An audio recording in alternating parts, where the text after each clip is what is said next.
Hello YouTube, Goddard Radio Moscow here again with another beer review for you as is usual. For this one we're going to continue on with a series of Scottish beer reviews that I've been doing for you. So this is review number 21 in that series of Scottish reviews, the Scottish Beer Month as I've called it. And for this one we are going to go to the city of Perth, right in the heart of Scotland, and we're going to revisit the Inveralmond Brewery and have a taste of the Lia Fail, which is the Lia Fail is the Gaelic word for the Stone of Destiny, which is what the Scottish kings used to sit on to be crowned at Scone Palace prior to the union of the crowns actually. So quite a cool name for this beer, and it's been quite cool to save this one for you for this series. So as is usual with my beer reviews then, I'll take you through a very brief history of the brewery. It's quite a short one for this, but if you don't want to stick with me for that, just fast forward a few minutes into the video and you will get straight to the tasting. The brewery website is in the video description for you below, along with a link to the other reviews that I've done from the Inveralmond Brewery. I think this is review number 3, but I might be mistaken with that. So anyway, as I mentioned to you, the brewery is located in Perth, right in the heart of Scotland. It's often referred to as the gateway of the Highlands, in fact, Perth. But it's famous for being very close to Scone Palace, which, as I mentioned to you, is where the Scottish kings were crowned prior to the union of the crowns with England in 1603. And it's a very pretty part of the country, actually, very famous for its kind of rolling hills of Perthshire, and also the Grampian mountain range as well that goes away up to Aberdeen. Now, Perthshire is a region with very, very pure water actually, and a lot of the exported Scottish water comes from there, and this has made the region very famous for its whisky distilleries. I mean, you've got Aberfeldy, Dewars, Blair Athol, Dalwhinnie, Adradour, Glen Turret, and also Tullibardine as well, who do some beer, so I'll need to review those for you actually. But Inveralmond Brewery opened on the 14th of May 1997, and this is over 30 years after the closure of the last brewery in Perth, and this was Wright's Brewery. But there isn't actually much more of a history mentioned on the brewery website. It'd be cool for them to update that, I would say. But the owner of the brewery is Fergus Clark, who was originally from Clydeside, and he actually worked for a few of the biggest beer brands in the world. This was Grand Met, Courage, and S&M, you know, companies like that. And the head brewer is Ken Duncan, who is actually a home brewer turned professional, and he won many awards as a home brewer. And they say that when he went for interview with Inveralmond Brewery, he actually took a few bottles of his different home brews with him, and this immediately got him the job.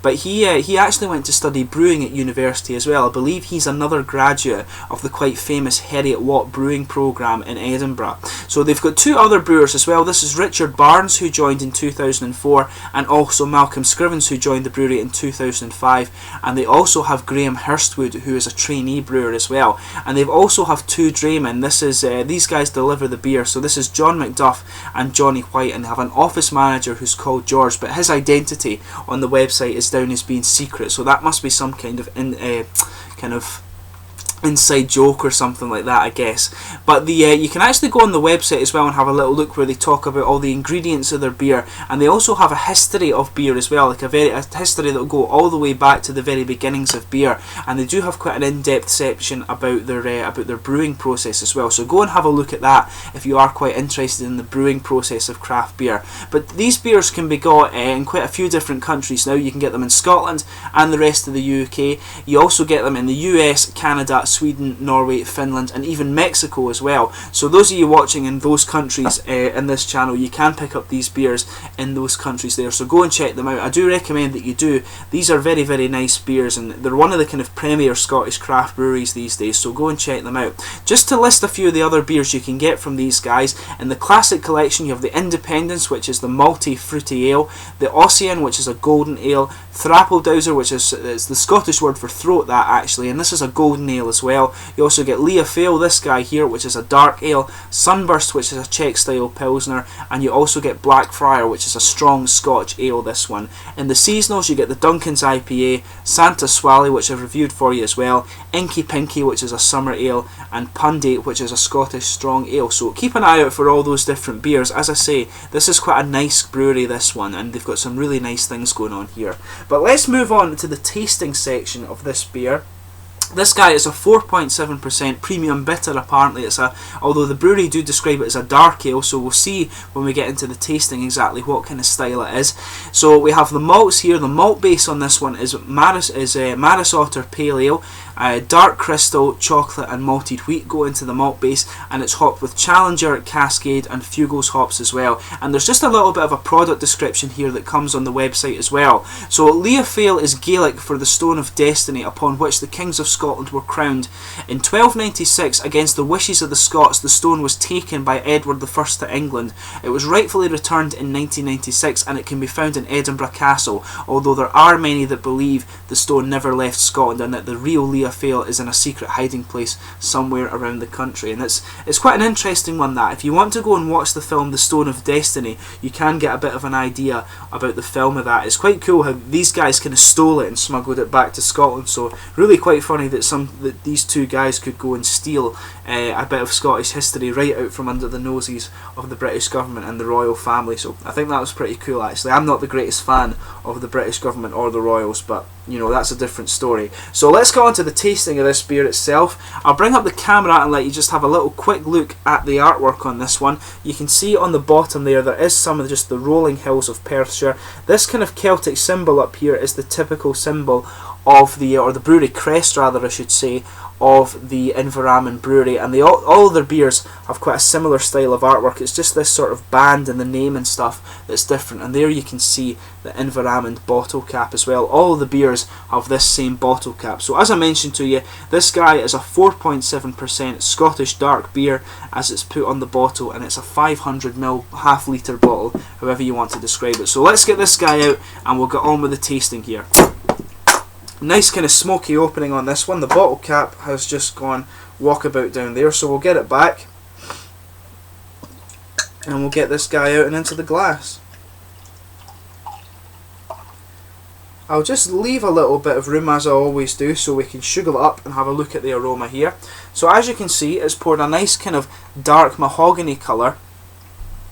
Kind of, I would say, yeah, a coppery kind of mahogany colour this one's come out. There's just a little bit of carbonation, a lot of small bubbles moving up towards the bottom of the head here, and there's a solid finger of maybe a cream coloured head there. It's slightly off-white, I would say, but mainly a kind of creamy coloured head. Very, very attractive looking beer, but definitely a nice kind of clear mahogany colour. If I put my fingers behind that, you can see through the glass there as well, so a completely transparent beer. Let's give it a sugar and just see how we get on here.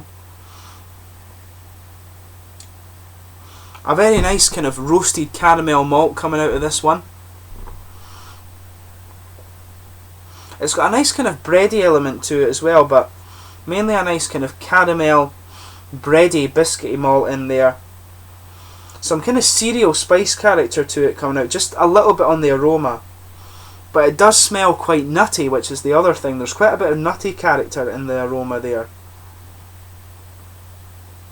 It's quite simple actually, a very, very malty beer. There's not really any hop character coming out in the nose. As I say, a good bit of kind of bread in there, maybe slightly toasted, and a little bit of some nice nutty kind of caramel flavours there. A really interesting kind of aroma on this one. So as I always say, just take a little bit of time with all these beers that you try and have a little look at the aroma. It's always quite an interesting perspective, and then you can compare to after when you've actually tasted the thing. So let's get on with this guy. This is my third beer review, I believe, from the Inveralmond Brewery in Perth in Scotland. So here we go. Cheers.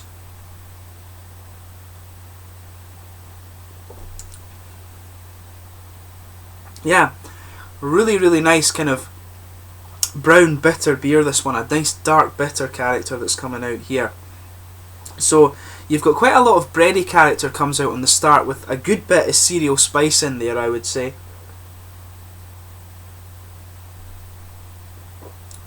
Yeah, a lot of nice toasted bready character.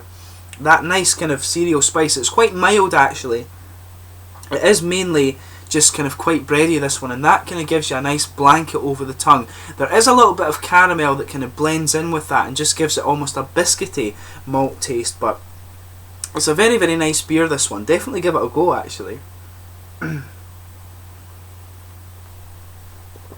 I should say with it as well, that it is actually quite highly decorated. I mean, from what I was looking at on their website, if you look at the tasting notes on the website for each of these beers, it will tell you the malt hop profiles and all of the awards that this beer's won. This one won an award in Finland, and I think it's quite widely exported over there, but it's won beer awards in Sweden, Finland, and a few other countries as well. It's won quite a few awards in Scotland. This is meant to be one of the best bitter beers that comes out of Scotland, and I have to admit I would agree with that based on it so far. It's very, very nice, quite easily sessionable, which is kind of what you want from a bitter. It's not too heavy with that kind of spice character. It's very, very nicely blended together. But yeah, it's got a really nice kind of toasted, bready character. As I say, some spicy kind of cereal element to it as well. There's just a tiny little bit of earthy character comes out on the front of the tongue there as well. Just a little bit of earthy hop coming there, but there's a lot of nice nutty flavours are blending in with this really well. But on the end, you actually, as I said with the aroma, you don't really get much of a kind of hop character coming out, but there is a little element of grassiness, and that earthy character from the hop is just kind of sitting on the front of the tongue there. So a really interesting beer, this one. It's quite complex, so if you're tasting it, just take a little bit of while to get used to the kind of different flavours and the full complexity of this beer. Very, very nice beer.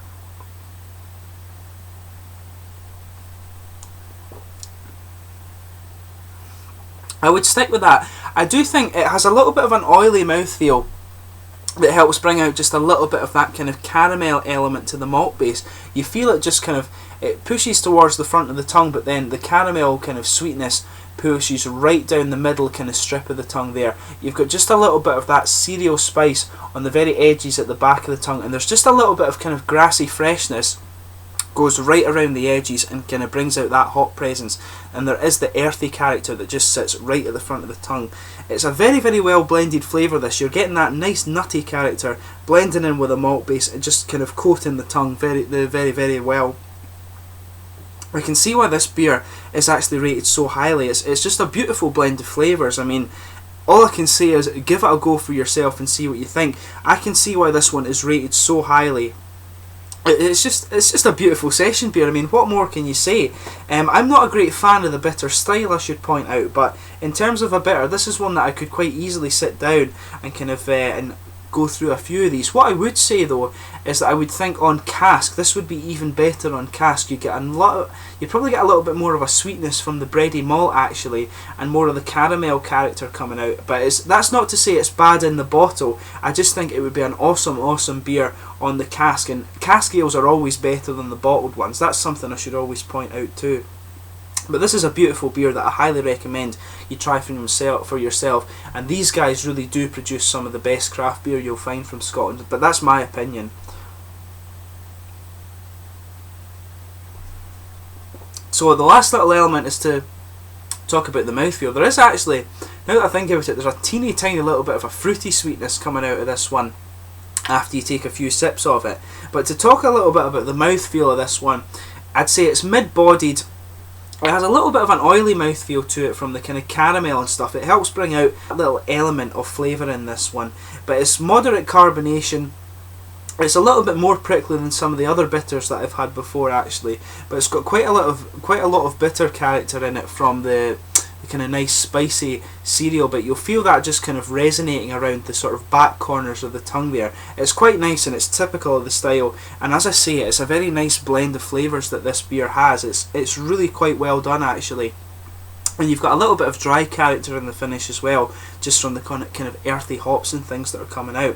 But anyway, I hope you've enjoyed this beer review. It's been really cool to review another one for you from the Inveralmond Brewery. These guys, I'm sure you will start to see them in America. Hopefully those of you watching in Australia and New Zealand can pick these guys up as well. I would really recommend, if you're into a kind of lighter summer beer, that you have a look at the Ossian. That's a really nice golden ale, this one. This is a very nice beer as well, but this is something I'd more recommend that you have as a kind of meal beer. I would really recommend, you know, eating something with this. It's got quite a lot of nice food pairings, and if you go and check out the brewery website, they are quite into that. They will tell you on the tasting notes what you can kind of pair this with.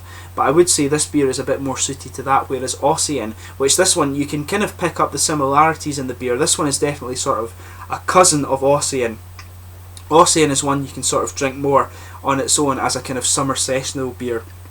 But I mean, you're not going to be disappointed with anything you pick up from Inveralmond Brewery. Very, very nice brewery, and someone who are kind of another brewery who are growing very, very much because of the reputation they're building in Scotland. But anyway, I hope you've enjoyed this beer review. I will be reviewing more from the Inveralmond Brewery, hopefully in the fairly near future. Please have a look at their beer themselves, their beer yourself. Sorry, I'm stuttering a little bit tonight.